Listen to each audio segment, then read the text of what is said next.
ความทุกข์มันหน่อยนี่คือว่าความเพียรก็สิถอยความเพียรก็หน่อยลงคือกันความเพียรเนี่ย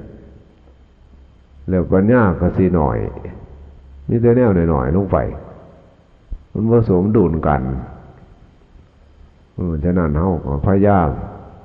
เสียงบ่ตรง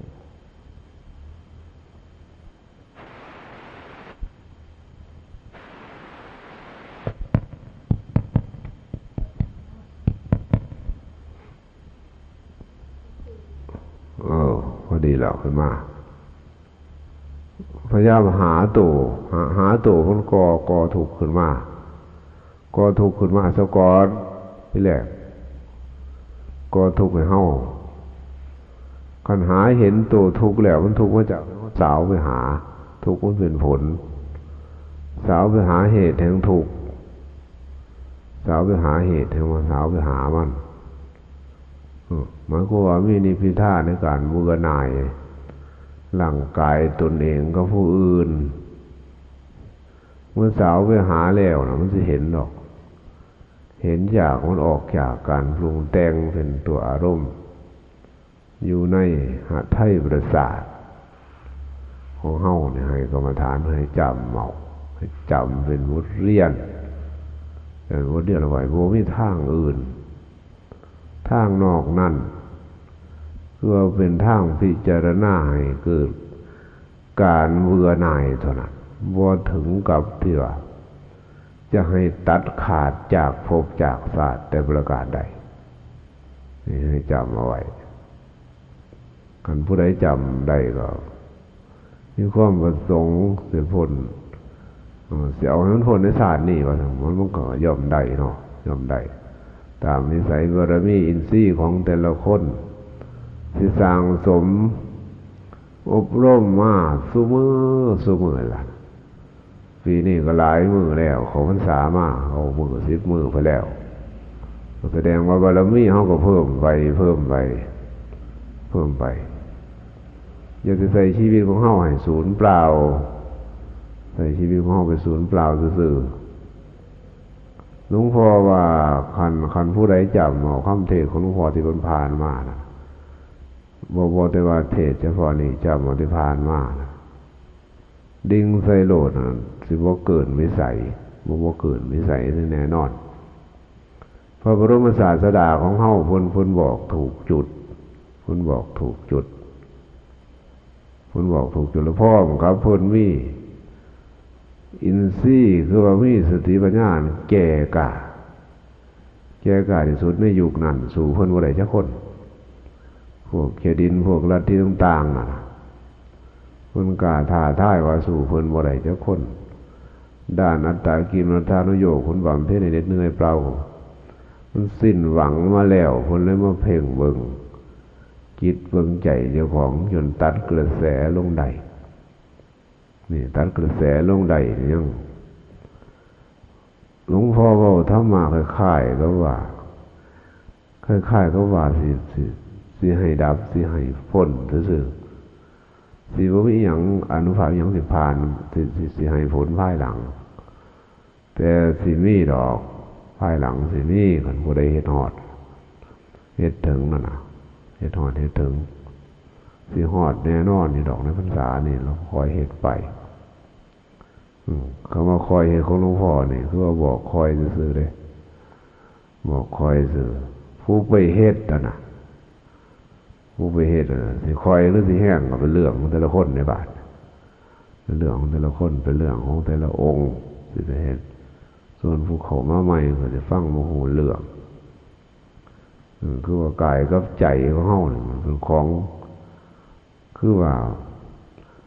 มันอาศัยกันเป็นไปอยู่ในนี่ล่ะกันมีกายก็ต้องมีใจ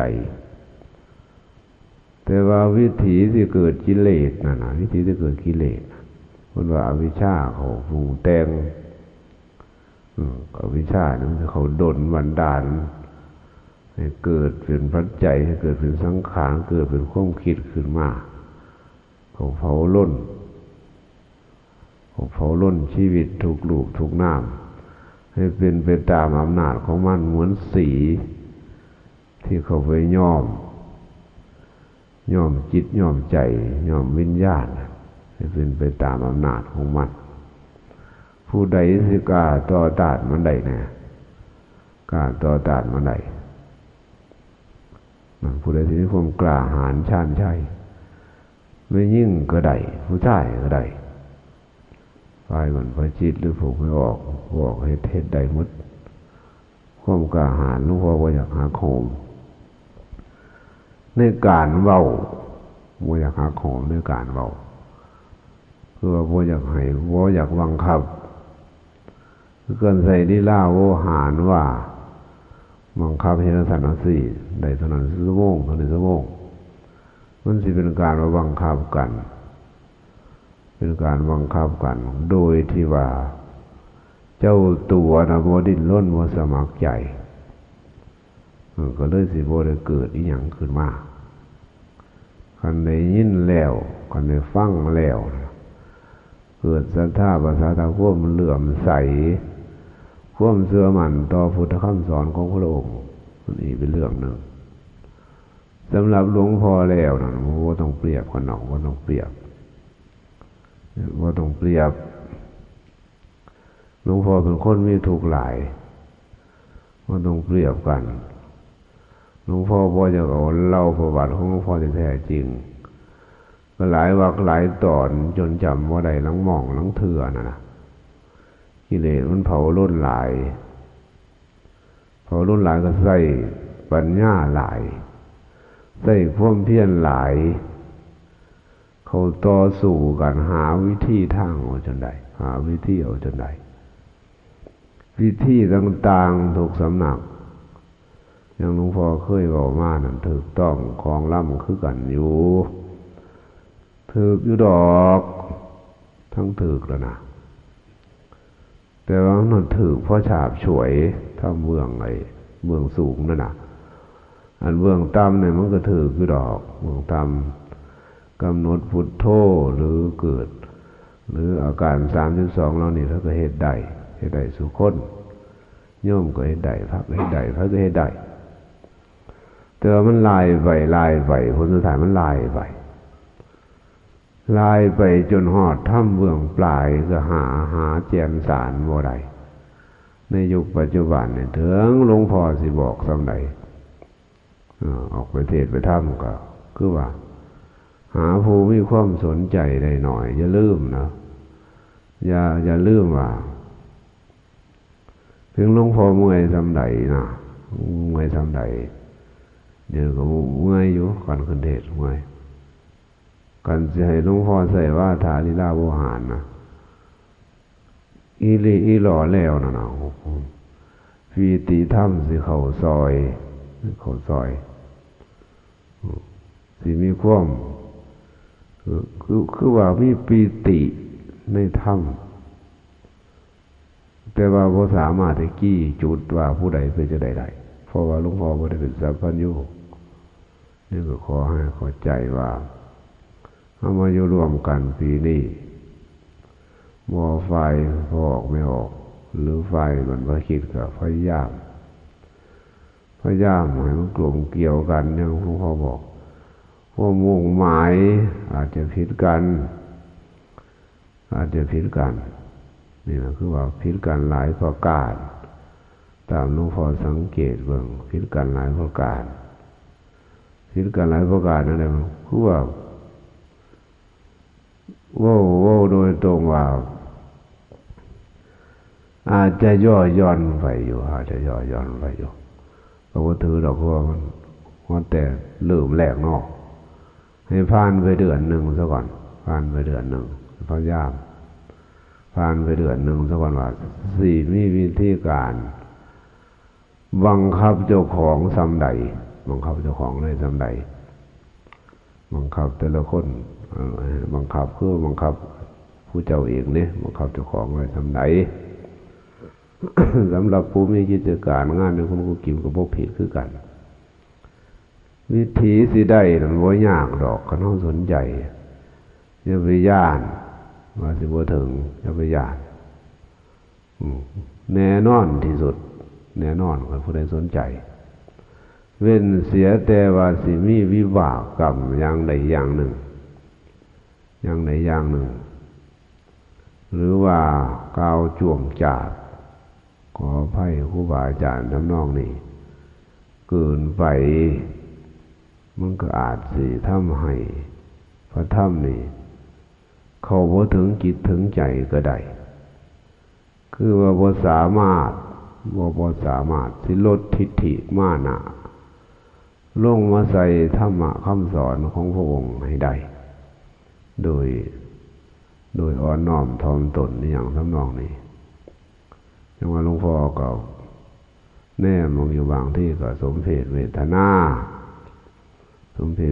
ว่าปัญญาก่อนสิเข้ามาบวชมันต่างกันต่างตั้งแต่เข้ามาบวชพุ่นต่างตั้งแต่ก่อนเริ่มเข้ามาว่ามุ่งหมายของการบวชเฮาสิจังได๋ของการบวชหรือมาถือศีลกินเจสิจังได๋เฮาพร้อมคือยัง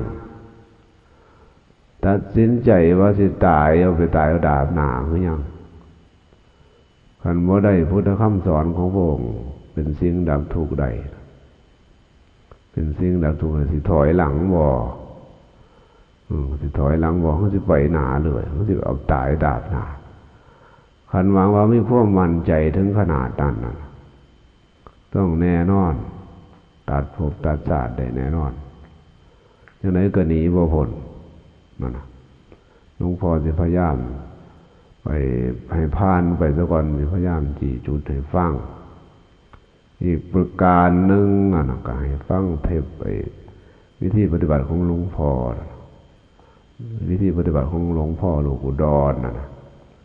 ปฏิบัติ5 ปีเต็มหลวงพ่อใส่ชีวิตอยู่ป่าอยู่เขาให้เบิ่งเอาให้คิดเบิ่งเอา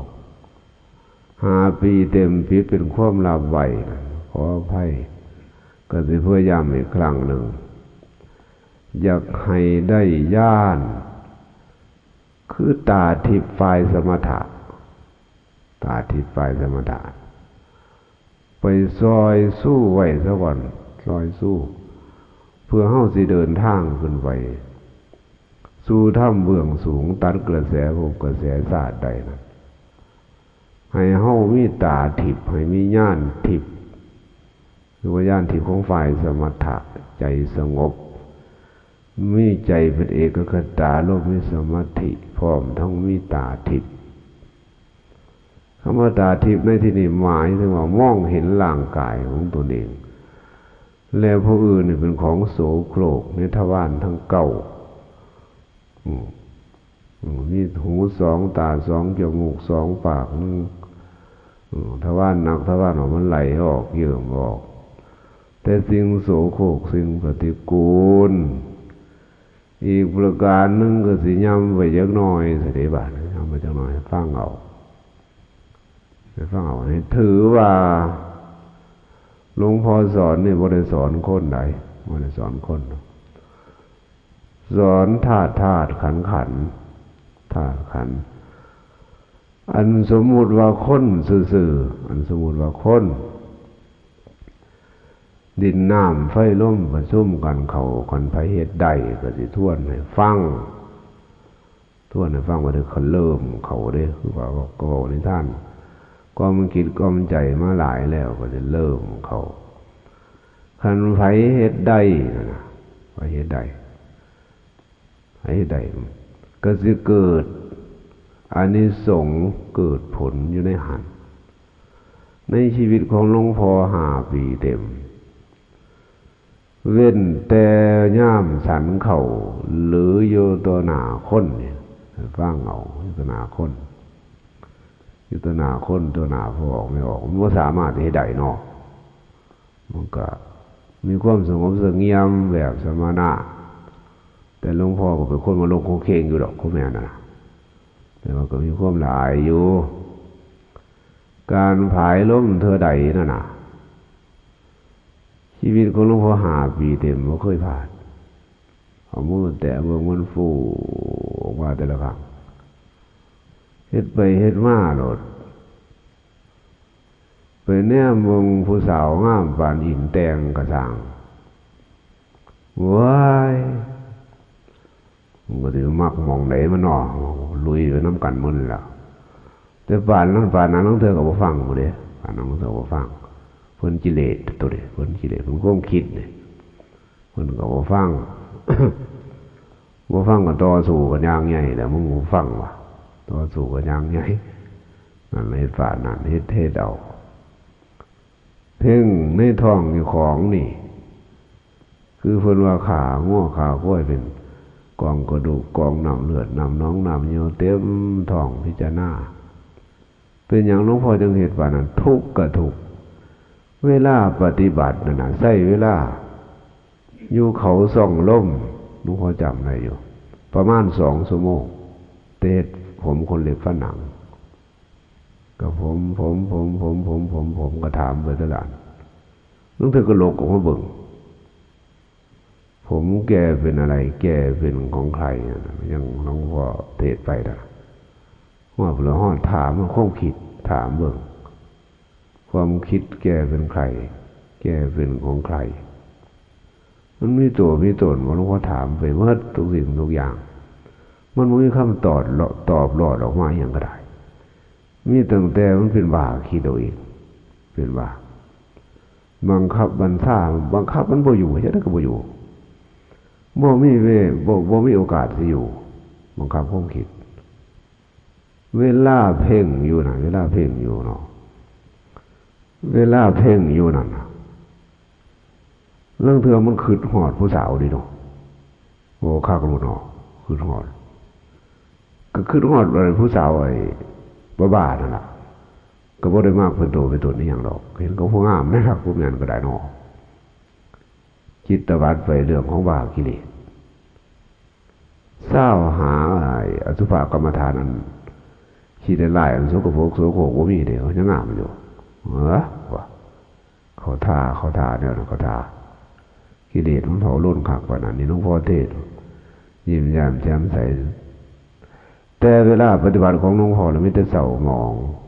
มีแต่ความเศร้าหมองโศกเศร้าเสียใจว่าโตบุญบารมีแล้วหมดความหวังสิ้นลงทุกสิ่งทุกอย่างเมื่อเจียงหอยนั่นล่ะโตสิ้นละอาคือว่าละอาจิตละอาใจนั่นหลวงพ่อหารู้ให้ว่านั่นแหละเพิ่นเรียกว่านิพพิทาความเบื่อหน่ายสิ้นอะไรตายอยากในชีวิตในธาตุในขันธ์ของของคนอื่นว่านิพพิทาปฏิบัติคนนี้เป็นหลวงพ่อตอนนั้นบ่ฮู้ตอนปฏิบัติที่บ่ฮู้นั่นน่ะเกิดสิ้นอะไรตายอยากแต่กระแสการเพ่งของหลวงพ่อก็ยังเฮ็ดประจำที่แรกๆเข ขันพานไหลไฟสมถะรูปน้ำหรือการ32พอโหพอสมควรแล้วหลวงพ่อว่าบ่ยากอะไรดิบ่ยากอะไรถึงผู้ใดสิมีลูกมีผัวมีลูกมีเมียมาอยู่เป็นเคยมีอยู่กระด้างบ่ใครยากคือว่าเพ่งบ่ต้องหูจักว่าลูกว่าน้ำเนี่ยอีหยังสิเป็นลูกไปน้ำกระสร้างหัวมันเพ่งก็คือสู่มันบ่ได้กว่าถ้าชีบริกรรมไปน้ำตีดึงอารมณ์เข้ามาเพ่งความคิดว่าถือดอกความคิดว่ามีตัวตน มันแปลงร่างเป็นอารมณ์นั่นออกมาอารมณ์ที่เขาหักเขาสร้างโดยมากมันจะมาเป็นประจำเวียนมาดูกโมอารมณ์ที่เขาหักมาดูกโมตอกตัวนั่นล่ะใส่โหลดผลสุดท้ายมันล่งบัดล่งมันจะหูดอกจะหูเรื่องผลหรือว่าเรื่องผลมันจะเกิดขึ้นที่หลังว่าเราปฏิบัติถูกต้องปฏิบัติถูกนั่นแหละคือว่าอย่าให้เขวออกไปพยายามทำจิตทำใจให้มันตรงให้มันตื่อคือว่ากำหนดรูปน้ำทางตาหูจมูกลิ้นกายใจมันการวกวน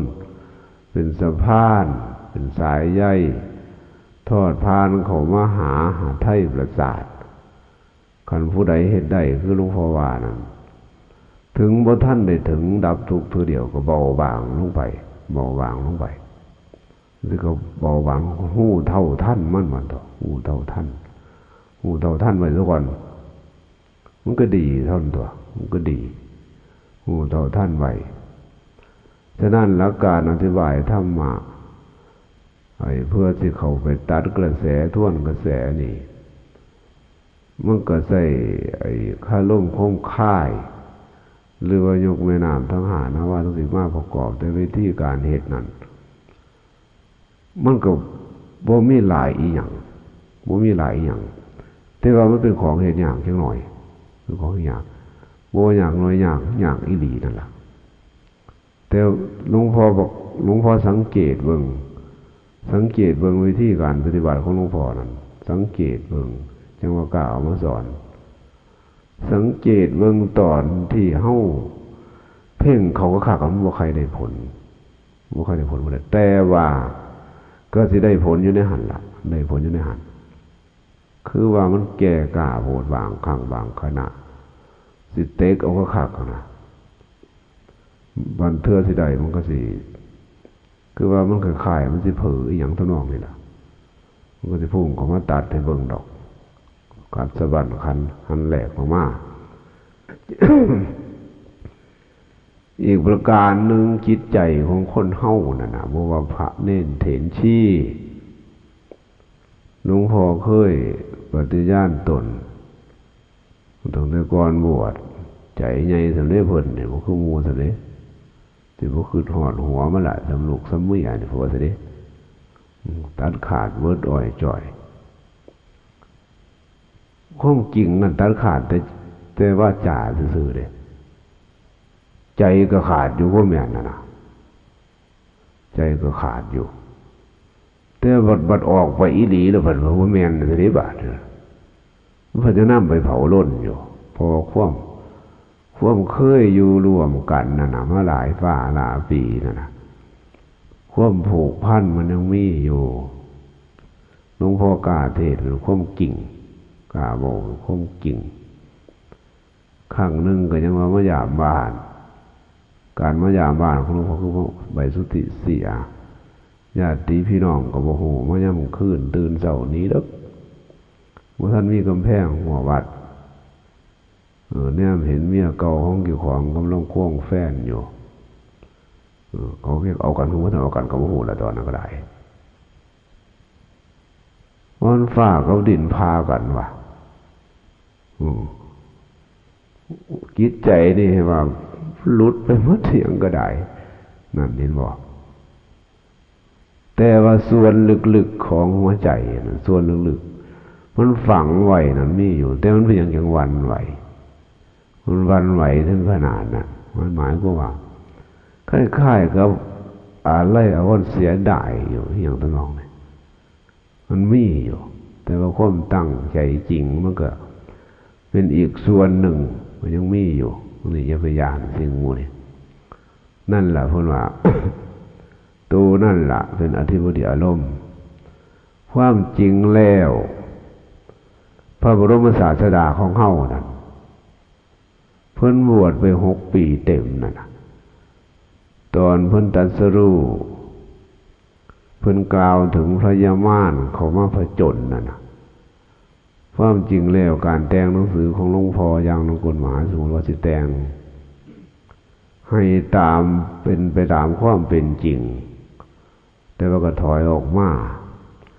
ความเป็นจริงพระยามานของพระองค์ก็คือพระนางยโสธรานั่นนะพร้อมด้วยกรุงกบิลพัสประเทศกรุงกบิลพัสพวกเสนาอมาตย์ราชมนตรีพวกนางสนมกรมวังนั่นแหละพวกพญามารเขาผจญพระองค์อารมณ์เก่าอารมณ์หลังนั่นแหละเขาผจญเพิ่นเขาผจญม่านในความคิดแต่กระแสของสติของพระองค์คนแก่กล้ามาแก่กล้าทีเดียวเพิ่นฮู้เลยว่าอันความคิดที่เฮาคิดไปหาเขานั่นน่ะบางที่เขาตายไปห้อยเส้นพันปีแล้วก็หลายปีแล้วก็มีมันเป็นบ้าคิดไปซื่อเพิ่นก็เลยดับลงได้นั่นดับลงได้เพราะเป็นอย่างอื่นเป็นสัพพัญญูคนผู้ใดอยากหอดถึงเหตุเอาแต่ว่าอีกประการหนึ่งนั่น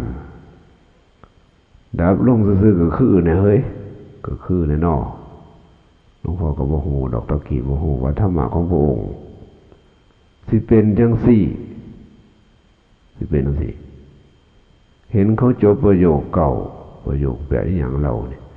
มีความรู้ขึ้นธรรมะเทศน์ของแขวว่องไวเทศน์พระนิพพานนี่โอ้ยเป็นละสะอ่อนอธิบายย่าน16อีหยังก็เป็นละสะอ่อน ไหลไปหลุดผลสุดท้ายหลวงพ่อใส่ปัญญาสังเกตเอาใส่ปัญญาสังเกตเอาคนเรานั่นสิบ่ได้อยู่ในเพศกาสาวพัดของพระองค์เป็นส่วนมากมีแต่ผู้มีบารมีสูงเป็นยังขายใหญ่ออกไปเบิดขายใหญ่ไปเบิดก็เพราะว่าเขาเอาแต่สัญญาความจำมาเทศตัวเจ้าของเทศตัวผู้อื่นนั่นอย่าลืมว่าตอนเทศมันจะไม่มีกิเลสดิไม่มีกิเลสมันปราบไว้สัวข้าวซื่อปราบโดยว่ามีสภาวะรับรองผลสุดท้ายกับพวกพ้นโลกีวิสัยเมื่อเกือกกลัวกับโลกกันตนรกวัวเศร้านั่นคนจำพวกนั่นให้ว่าคันเปรียบเทียบง่ายๆเขาคันที่ว่านักน่วงไปแน่เขามึงก็โกได้อยู่คนนอกคำสอนคือว่านอกจุดหาจุดบ่ได้นอกคำสอนของพระองค์หาจุดบ่ได้หาจุดเอาบ่ได้วันดอนแต่บารมีนี่เปรียบเทียบเอาหลวงพ่อเปรียบเทียบหลายสถานเช่นศาสนาอื่นเขาก็โด่งดังเหมือนกันโด่งดังเรื่องอภิญญาของโลกีนี่มันมีได้เขาสร้างบารมีได้โด่งดังได้เหมือนกันแต่ว่าตัวถูกต้องที่สุดนี่มันหายากเช่นประเทศอเมริกาอังกฤษเองเขาร่ำเขารวยเขาบารมีเขาหลายเรียกว่าบางคนนี่ให้ว่าต้องใส่บาๆคืออย่างโอ้ยมีคนแห่แหนแทนกังไปแล้วมีผู้ใดอีกผู้หนึ่งแล้วหลวงพ่อก็ลืมสื่ออยู่ประเทศเยอรมันถึงอย่างงูเนี่ยทำน่ายไว้ตั้งแต่เพิ่นเกิดนะตั้งแต่เพิ่นบรรลุมันเกิดหรอกเพิ่นหูเพิ่นเพ่ง แผ่นท้องจนตลอดโลกสลายเพิ่นพยากรณ์ไว้อันพุทธะหลวงพ่อก็ลืมสื่ออย่างเพิ่นสื่อไว้จะไหนบ่ถึกแน่บ่ถึกแน่คือกันล่ะนั่นล่ะคือว่าให้ใช้ปัญญาหลายๆฉะนั้นมันก็ ต่อไปก็ต้องสิจี้จุดให้ถึกต้องก็ให้รับให้บอกมาแต่ละคนกันผู้ใดอยากพ้นนะว่าคิดจังสันมันเป็นอารมณ์จังใดนิมิตจังสิมันเป็นจังใดหลวงพ่อปวาคือหมู่เลยผู้ว่าคือหมู่สำหรับวิปัสสนูกิเลสนะหลวงพ่อว่าท่านในกล่าวหรอกว่าในกล่าวแต่ว่าม้วนเทปไม่อยู่วิปัสสนูกิเลสอันละเอียดนะเพิ่นเป็นดานกำแพงขวางกัน3อริยภูมิเมืองตนว่ามันของต่ำปานใดได้ว่ามันของต่ำปานใดเดชะบุญที่หลวงพ่อเทศฉลองยังลงกลหนังสือยังลงกลมหาสมุทรบ่ได้บอกขาวแก่งแดงแก่ผู้เทศน้ำก้นเช่นมหาดิเลกเขาไปเทศเรื่องเทศบ่ถือคือว่าหลวงพ่อก็จงไว้อยู่ว่าคือว่าจงว่าล่องเชิงชาวโลกเบิ่งมันสิเป็นจังได๋ก็สิเป็นจังได๋ในยุคนี้สิอยากได้คำสอนของพระองค์หรือสิจับเอาแต่คำสอนนี่ไปเพื่อความโด่งความดังบ่ผิดเป้าหมายที่หลวงพ่อทำนายไว้เลยหลวงพ่อก็ยังบอกว่าตั้งแต่นี้ต่อไปคอยดูเอาพระอรหันต์จะมาบังเกิดในประเทศไทยนี่มากมายกายกอง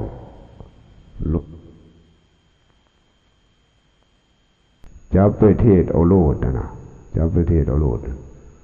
ว่าเกิดนี่อย่างดอกแต่เกิดแน่นอนเลยล่ะเกิดสิ่งที่เกิดแน่นอนคือวิบากกรรม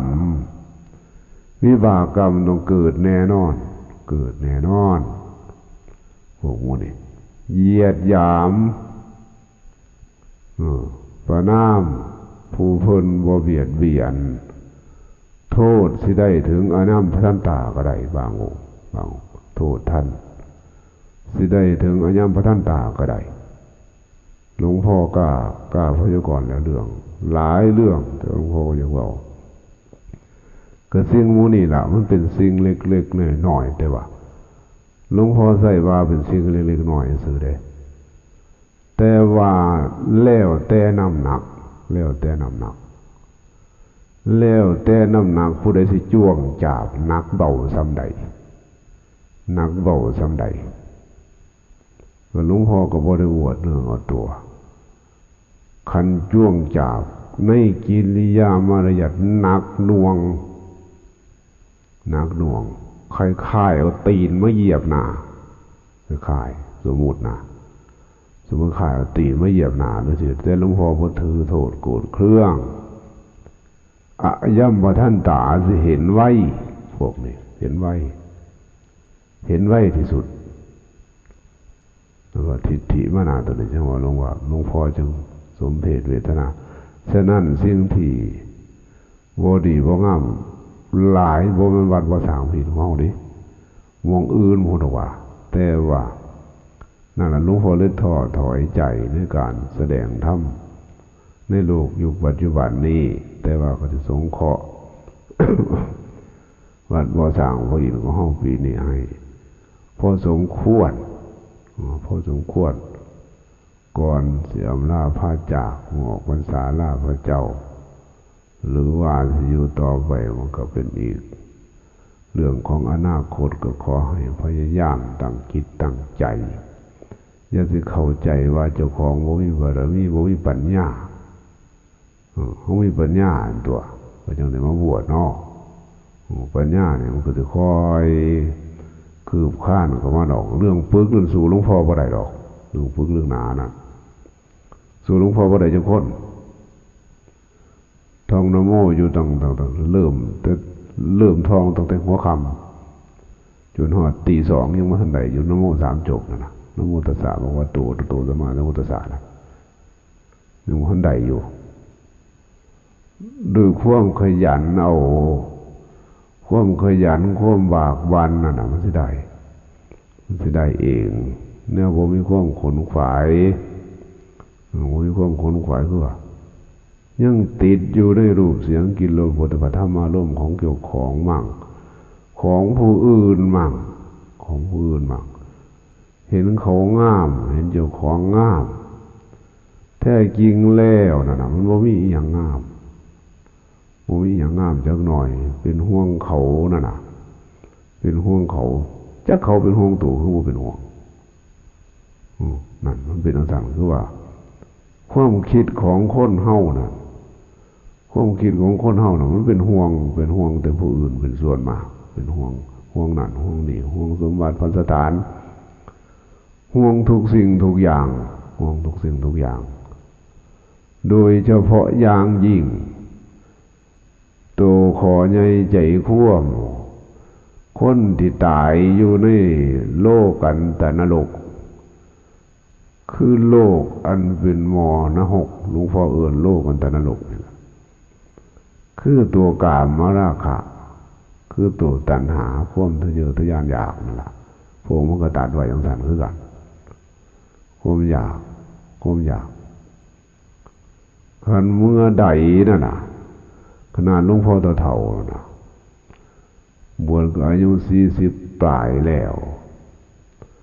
ขันข้มกระเส้นกระสันหมายถึงคิดมากทั้งไม่ยิ่งนี่เนื้อมันสิสะเม็นไปเบิดเนื้อสะเม็นไปทั้งจิตใจก็วันไหวตกเป็นอำนาจเป็นธาตุของมันแล้วเป็นธาตุของมันมัดดีไปมัดเกี่ยงหอยว่าดิสัวสกรคนเฮาน่ะมันสัวโลดหลวงพ่อยอมรับว่าหลวงพ่อได้สัวกโมในบรรดาที่บวชมาครั้งนี้สัวกโมสัวหลายแล้วเนาะคงว่าคนสัวเนาะอันสลาบานนาเบียก็เป็นฟ้องหลายเด้ฟ้องหลายบางเทื่อผู้สาวมาตักหนาวงามมันก็ยังแอบไปซ่องเบิ่งอยู่เด้ไปซ่องเบิ่งโอ้งามแต่คนนี้ก็บ่าเด้นะความชั่วของไผล่ะความชั่วของกิเลสผมมองสิเราประวัติในฟังเขาเราวงโลดความชั่วของกิเลสแต่ว่าก็มันจะว่ามันจะได้สนอมันสิตายได้อีหลีบ่เดี๋ยวนะก็เร่งความเพียรเขาทั้งตัวเรื่องความเพียรเขาหาวิธีแก้ไขเขาหาวิธีแก้ไขหาผู้ปรึกษาบ่ได้หลวงพ่อนะตนเองต้องปรึกษาตนเองในระหว่างปฏิบัติตนเองต้องเตือนตนเองเขาว่า5 ปีเต็มบ่เคยปรีปากไปถามผู้ใดเจียจานความเสื่อมั่นของหลวงพ่อมันบ่คือหมู่เสื่อมั่นของหลวงพ่อมันคือหมู่ผิดหมู่อยู่หลายอยู่บ่ว่าหลายล่ะคนละโลกเลยหลวงพ่อเสื่อมั่นว่าพระอริยบุคคลยุคปัจจุบันนี่ตอนปฏิบัติอยู่นะสิบ่มีเลยบ่มีเป็นอันขาดสันนิษฐานเอาคำสอนอยู่ในโลกทิพย์มั่งเขาลงไปในโลกทิพย์หรือว่าคำสอนต่างๆออกจากสำนักต่างๆเนี่ยเคยเข้าไปสัมผัสนะจึงเสื่อมั่นถึงป่านนั้นเมื่อความเสื่อมั่นว่าบ่มีพระอริยบุคคลสิเหลือข้างไว้อยู่ในโลกเฮ็ดจังได๋ล่ะบาดเฮ็ดจังได๋บาดมึงก็ต้องเป็นอัตตหิอัตโนนาโถหวังไปตายเอาดาบหนาถือกูถือก็สร้างหัวมันเอาถึงป่านนั้นตัวอันนี้หลวงพ่อผ่านพ้นมาแล้วบอกโดยตรงแล้วเนี่ยเอาให้เดาสุคนบาดให้เดาสุคนหาบังโลดหาบังเอาหาเอาคือว่าหลวงพ่อขอกล้าท้าทายเลยแต่ว่าบ่ได้บังคับหาไปโลดหาเพชรเน้นจินดาน่ะหาไปโลดอันมีขาควรเมืองหาเบิ่งคันบ่เสือหลวงพ่อก็หาบังโลดหาเปรียบเทียบกับบ่มีจักสิหาเดี๋ยวมันเบิดวิธีหาหมดมันสุดเท่านั้นสิหลวงพ่อไปหาอย่างอื่นหาบ่ได้หาบ่เป็นหมดคำสอนของพระองค์มันหมดแล้วคือมันสุดเท่านั้น สุดจุดหมายไปทางจบจิตพรหมจรรย์เพียงแค่นั้นคันสมมุติว่าหลวงพ่อสมมุติหลายเถื่ออยู่เด้สมมุติคู่มือคือกันสมมุติว่าคือว่าสมมุติของหลวงพ่อสมมุติอย่างไรวะทีสมมุติบังคับให้มันชิดไปมักมันก็ด่ามักผู้นี้สมมุติอ่ะคันว่ามันเป็นของปลอมไปมักมึงก็ด่ามักสาวผู้นี้หรือมักผู้นั้นมักผู้นี้อยู่ในบ้านนะครับงามๆไปเห็นไปสัมผัสขึ้นรถลงเรือไปมักเขาเบิ่งกันอ่ะพุ่งคิดไปเบิ่งเขามันงามๆเท่าไหร่พุ่งไปเท่าไหร่ไปถึงถอยขึ้นมาพุ่งไปหาเท่าไหร่ไปถึงขี้ลายตื่มเขาไปอีกมีแต่ของเน่านุ่มอยู่ในหันมีแต่ของบ่ดีบ่งามบังคับไปก็บ่ไปนั่นมันเป็นอย่างนั้นไปก็ไปโดยธรรมชาติพ่อประคองธาตุพ่อประคองขันธ์อันนั้นมันจะเป็นของจริงไหมเว้ยมันของบ่จริงเลยไหวที่เฮ็ดป่านนั่นได้บ่มันก็ตายเท่านั้นตัวกี่เดียวก็เผาล้นตายนั่นทั้งฝ่ายมันออกคือกันก็นั่นได้แล้วก็เฮ็ดเอาหมายความว่าตัดกระแสตัดคือว่าตัดกระแสการปรุงแต่งขาดสันตติของอัตตาของความคิดอันเป็นน้ำธรรมก็จริงแต่ว่าก็เหลือวิสัยที่หลวงพ่อสิอันพรรณนาได้ขันธ์มันสัพพัญญูจะไปตัดได้จังไดนี่ก็เป็นของเงินฉะนั้นก็เวลามันนี่ก็นั่นเห็นบ่ว่าปล่อยมากก็เกินไปอีกนานเกินไปก็ขอให้ทุกคนจงหมั่นใจพุทธคำสอนของพระองค์หลวงพ่อมาฝากมาฟังลีลาการเทศน์การธรรมก็บ่จะบ่แห้งบ่จะบ่หลายให้เป็นคือว่าให้เป็นคือว่าคันเปิดเทศออกไปให้เขาได้ยินว่ามันเป็นจังซี่ล่ะของจริงมันเป็นจังซั่น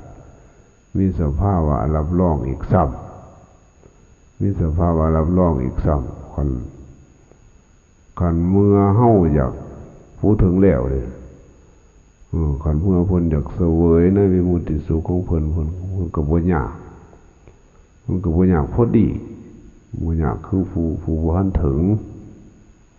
เพิ่นมีอานุภาพของเพิ่นต่างหาก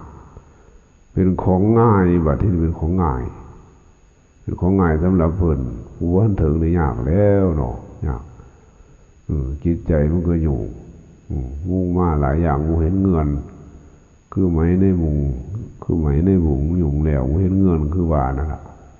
นั่นแหละพูดว่ามันยังย้อนอยู่คือย้อนบ่หาแต่หลายคนเด้อยู่ในนี่4 5 6คนนี่สมมุติว่าได้ผู้นึง2คนนี่อันนี้ล่ะคันใด1 2 3คนนี่1 2 3นี่สิเป็นประโยชน์กับชาวโลกเป็นส่วนมากเป็นประโยชน์กับชาวโลกด้วยคือว่ากระจายความจริงออกไปเท่าเล็กละน้อยเขาก็สิฮู้ไปนำถึงเขาบ่สนใจโดยตรงบ่เคารพเฮาโดยตรงเขาก็สิเฉลียวใจได้ก็สิหันเหเข้ามาในบั้นปลายเมื่อไปบ่พ้นแล้วนะเมื่อไปบ่พ้นผู้ใดมีทุกข์หลายเขาก็สิมาแล้วแม่เขาก็สิหันเข้ามาหาคำสอนของพระองค์อันแท้จริงเขาบางที่หลวงพ่อก็ใส่ว่าถ้าจังซี่แล้วก็บ่แห้งดอกหลวงพ่อก็บอกอยู่คนผู้ใดอธิบายมหาสติปัฏฐานสูตรใดแสดงว่าผู้นั้นเป็นพระอรหันต์แต่ว่าเขาอธิบายได้เบิดทุกคนเลยล่ะพวกมหาบริญญาสูงอธิบายได้เบิดแต่ว่ามันอธิบายบ่ถูกจุดเป็นปลายเข็มอันเดียวกันอธิบายไปทีละตัวคือทิ่มไปทีละตอนทิ่มไปเทื่อละตอน เคยค่ายมหาสติปัฏฐานสูตรมีอยู่จักวรรคละนี่มีอยู่จักวรรควรรคต้นก็มีอยู่เป็นตังเท่าใดเป็น14คืออย่างก็ลืมวรรคสองก็มีอยู่เก่าวรรคสามก็มัน16วรรคห้าก็มีตั้งห้าหมดวรรคสี่มีตั้งห้าอธิบายถิ่มมันอธิบายถิ่มคล้ายๆมีของอยู่30กว่าอย่างอย่างในสมมุติเนี่ยอธิบายแล้วก็ทิมพร้อมไปเลยบ่ได้บวกเขาบ่ได้บวกกันเขาให้มันเป็นจุดเดียวกันอธิบายดินั่นแล้วแบบหลวงพ่อเลยว่าบ่มีผู้สามารถที่อธิบายได้อธิบายทิมไปแนวนั้นบ่เป็นจุดร่วมเข้ามาได้สิไปตัดภพตัดชาติได้จังใดนั่นแหละคือผมสิให้เข้าใจไปนำบ่ต้องทิมให้มันบวกกันเข้าไปเรื่อยตัวคือปฏิสุบาทหลวงพ่ออธิบายตั้งแต่ตัวต้นนั้นอวิชชาสังขารวิญญาณนางหลุสลานผัสสะเวทนาตัณหาอุปาทานภพชาติเขาบวกกันเข้าไปเรื่อยบวกกันเข้าไปเรื่อยจนเป็นจุดหนึ่งจุดเดียวกันจนเป็นจุดหนึ่งจุดเดียวกันจนถ้าไม่ใจมืดบอดได้ตะกี้หลวงพ่ออธิบายทิมไปเท่าละดอนอวิชชาก็ทิมไปหุ่นอธิบายคือว่ามีของอยู่11อย่างอธิบายก็ว่างไว้ถึง11อย่างบ่สามารถที่เอามาเป็นปลายเข็มได้ถึง11ตอนนั้น12ตอนบ่สามารถเพราะว่ามีปัญญาในวางปฏิบัติมีปัญญาบ่ได้เกิดญาณสุขุมคัมภีรภาพเขามาเบิ่งถึงขนาดนั้นฉะนั้นจึงสมเพศเวทนาพวกบ้าโน่โง่แห้งนอนพวกบ้าว่าไผก็อธิบายได้ดอกปฏิบัตินะได้อยู่บ้าอธิบายเนาะบ้าอธิบายได้เบิดนั่นล่ะเพราะว่าจะอวดอุตริมนุสธรรมอวดอธิบายได้อยู่แต่ว่ามันบ่ถูกจุดมันบ่ถูกพ่อสิไปตัดภพตัดชาติลงได้มันบ่ถูกฉะนั้นขอให้เข้าใจว่าคำอธิบายของหลวงพ่อน่ะลีลาโวหารการเทศอาจจะนักหน่วงหรือค่ายว่าหัวตนยังทั้งนอกนี้ก็ขอให้เข้าใจว่าผู้มีบารมีแล้วใส่นั่นนะผู้มีบารมีที่สร้างสมโภชลมมาแล้วนั่นนะเขาจะจับเอาแต่ของดีๆงามๆแล้วเขาจะพยายามจ้องจับฉวยเอาแต่สิ่งมันที่ถูกที่ถูกต้องสำหรับคนไม่มีบารมีแล้วอยากจะฟังแต่สิ่งหวานพูดไพเราะเพราะพริ้งอะไรทำนองนี้ก็ให้แล้วแต่ของแต่ละคนคือว่าชีวิตนี่มันตายแท่นกันบ่ได้ก็บ่ได้ทุกข์แท่นกันก็บ่ได้ความทุกข์ใหญ่ไพ่มหันต์มันคืบข้านเข้ามาว่ามันคืบข้านเข้ามาดิคุณแม่ก็ได้มันมีประจำอยู่แล้วแต่ว่ามันปิดบังไว้ตัวความโง่เขาบอกปัญญามันปิดบังเอาไว้เลยบ่มีโอกาสหูความถูกของเฮาความถูกฉะนั้นการไปเผยแพร่ธรรมเช่นสายวัดป่าพงขออภัยเถิดน้ำเผยแพร่ประเทศอังกฤษสอนธรรมะสอนเรื่องความถูกเขาก็ว่าพวกเขาโมถูกมีแต่คนห่างคนมีคนรวยเลยสอนเขาบ่ได้คือตั้งสำนักคือเสือนี่นกตัวอย่างเห็นว่าเขายังติดอยู่ในกามคุณมูจากว่าไพ่แห่งว่าแต่สงสารคือคุ้มเกิดเจ็บตายนี่เขาบ่ฮู้ดอกเขาบ่ฮู้ตายแล้วก็สร้างเท่านั้นเฮาหมู่เฮาก็เฮ็ดไปตามคันลองของพระองค์ไทยที่สุดนี่โอ้หลายมืออยู่ดอก ก็ให้ตั้งมุกตั้งใจให้เป็นอันหนึ่งอันเดียวกันมีข้อสงสัยในเรื่องอารมณ์กรรมฐานหรือนิมิตที่เกิดขึ้นระหว่างฝันหรือนิมิตจริงทั้งตาหูจมูกลิ้นกายแต่ก็ไปปรึกษาหลวงพ่อได้ไปถามได้ว่านิมิตมันเป็นอะไรเป็นสิ่งเป็นอะไรคนผู้ใดสนจิตสนใจคือว่าสิเบิ่งก็ดอกคือว่าคนไปถามเองนี่หมายความว่าจักสิปฏิบัติทุกปฏิบัติหลวงพ่อก็บอกนิมิตมันจะเกิดให้เห็นในระหว่างปฏิบัติมันจะมีบางคนเนาะบางคนก็มื้อเช้าก็ได้ยินอยู่ ว่าคุณอย่างรวมมิตรประมาณตีสี่ว่ามันขายมีคนไปปลูกขายมีคนไปปลูกแต่หลวงพ่อก็บ่ท่านได้บอกว่าอย่างปลูกมันนิมิตเด้แต่ว่าคันบ่ถามหลวงพ่อโดยตรงก็บ่ท่านบอกบ่ท่านบอกว่ามันเป็นอีหยังมันบ่ท่านบอกว่ามันเป็นอีหยังนี่แหละคือว่าต้องให้ถามไหมให้ถามเป็นส่วนตัวคันเว้าลอยๆ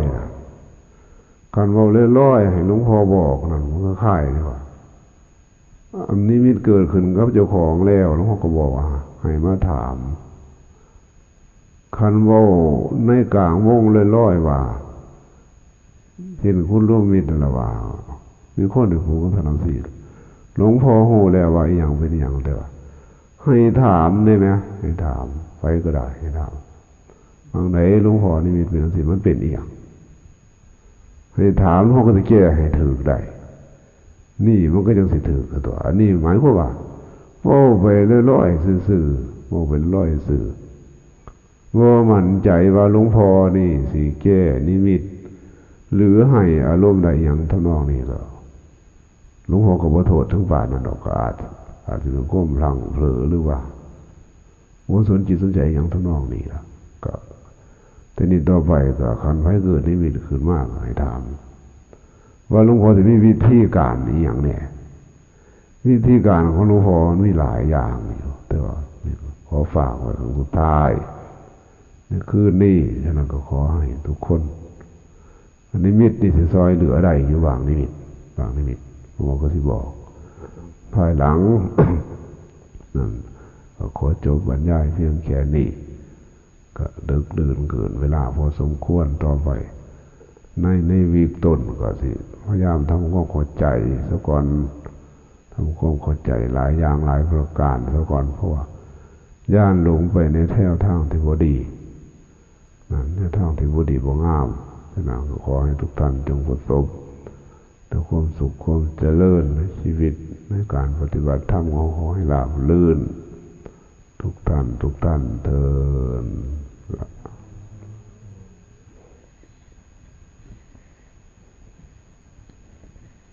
ธรรมชัญญะนี่เป็นอีกเรื่องหนึ่งก็ระวังที่ วิฝันไปเห็นไปจับผู้นั้นผู้นี้จับหนึ่งคือว่านิมิตนี่นิมิตอย่างนี้อาจจะเกิดขึ้นได้บ่อยๆเกิดขึ้นได้บ่อยๆกับนักปฏิบัติเกิดขึ้นได้บ่อยหมายความว่าบางที่ก็จะเกิดปฏิฆะคือว่าควบไว้ขึงเครียดในระหว่างฝันเมื่อห้องหัวขึ้นมาแล้วนะนี่เรียกอะไรว่าคือว่านิมิตมันเป็นภาพสะท้อนให้เห็นว่าผู้นั้นที่เป็นสันผู้นั้นที่เป็นสีแต่ว่าความจริงแล้วนิมิตจังสี่บ่ถือว่าเป็นนิมิตเสียหายการฝันวิธีนี่เป็นนิมิตเสียหายคือคันสิแปรปูนออกไปนี่ตามอันนี้แล้วมันคือว่าส่วนเฮาฝันไปสัมผัสกับเช่นเพศยิ่งไปสัมผัสกับไส้สัมผัสกับไม่ยิ่งนี่มันเป็นอนุสัยอัน ของพบอันมืดบอดเป็นอนุสัยอย่างหนึ่งที่บันดาลให้เขาฝันไปตามนั้นตามอำนาจของมันตามอำนาจของมันเมื่อตื่นขึ้นมาระวังฝันทั้งสี่ฝันหลายฝันดีก็สร้างฝันหลายฝันดีก็สร้างให้ว่าคันบริกรรมท่านคันสติของท่านนะปฏิบัติคันสติของท่านก็ว่าให้เว้าขึ้นควบหนึ่งขึ้นสองควบก็ได้ว่าธาตุมันฝันธาตุฝันวางแล้วไปคันเกิดนิมิตคันเกิดนิมิตฝันหลายแรงเขาสงสัยฝันว่าหลายแรงเช่นฝันว่ามีคนมาตัดข้อมาขามาอย่างนั้นสิหรืออยากว่าอะไรแท่งอะไรฟันอะไรขานี่ให้มาแก้ตัวครูบาอาจารย์มาแก้ตัวผู้อาวุโสมาแก้ให้มันหายของใจคือสิริพุทธได้เปลือกเขาต้องฝังไว้แต่ผู้เดียวนั่นฝังไว้แต่ผู้เดียวมันสิฆ่าเจ้าของมันสิฆ่านะพูดว่ายังไงมาแก่คันเขาปล่อยออกไปคันสมมติฝันนี่ยังก็ได้ละฝันคันเขาปล่อยคันเขาแก่ผู้อื่นฟังแล้วก่อนความฝันนั่นมันก็ผ่อนคลายไปเลยถึงฝันลายกลายเป็นดีขึ้นมาฝันลายกลายเป็นดีหมายความว่า ผู้อื่นสิรับหูน้ำแล้วคันเฮาเก็บความฝันเฮาไว้หรือว่าเก็บนิมิตไว้นั่นบางนิมิตอาจจะเป็นอันตรายกับเจ้าของก็ได้เป็นอันตรายกับเจ้าของก็ได้เพราะว่าเฮารู้จักวิธีแก้นะแต่สำหรับหลวงพ่อแล้วบ่ได้บูชาหลวงปู่บ่ได้โอนมันไปบ่ได้โอนน้ำมูอันนี้ครูบาอาจารย์อื่นกล่าววางท่านบ่ได้โอนน้ำผู้ใดนี่มีหลายแรงสำเร็จก็สร้างโดยมากไม่ต้องพูดละฝันเกี่ยวแต่หลวงพ่อก็ฝันเกี่ยวเจ้าของคือกันฝันเกี่ยวเจ้าของคือกันบางเทื่อก็ฝันว่าก็ผู้อื่นฝันเกี่ยวให้มีแต่ญาณหลายแต่หลวงพ่อบอกมั่นใจในการปฏิบัติเพื่อกับฝันว่าเขาว่ามีดมาตัดข้อขาดเขาขาดกระเด็นลงนะหลวงพ่อก็มั่นใจแล้วว่าต้องเอาถือกันได้ว่าคือว่านักปฏิบัตินี่บอกคือหมู่ได้บอกคือหมู่คือฝันลายมันแถบฝันเห็นเช่นฝันเห็นไฟใหม่อย่างสิฝันเห็นไฟใหม่ท่วมตัวเฮาจนเหลือแต่ขี้ฝุ่นพุ่นเหลือแต่กองขี้ฝุ่นน้อยๆแห้งเป็นนิมิตที่ดีของนักปฏิบัติบ่เป็นลายไฟนั่นคือว่าเตโชธาตุเขาเพ่งนั่นล่ะมันสิเผาผลาญอันนี้ก็ได้จบไปแล้วก็วันนี้ก็ซ้ำนี่ก็กราบพระนอกมันดึกเนาะ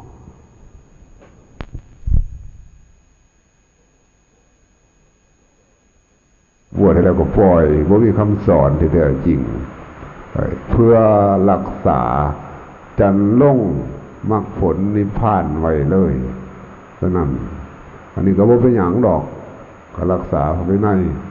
ไว้ก็ดีอยู่แต่ว่ามันบ่ถึงแก่นสารของพุทธศาสนาฉะนั้นต่อไปนี้ก็ขอให้หมู่เฮานี่ตั้งจิตตั้งใจ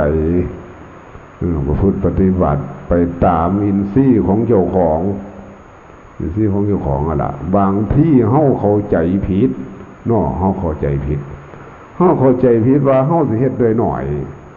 ความจริงเฮ็ดถูกแล้ว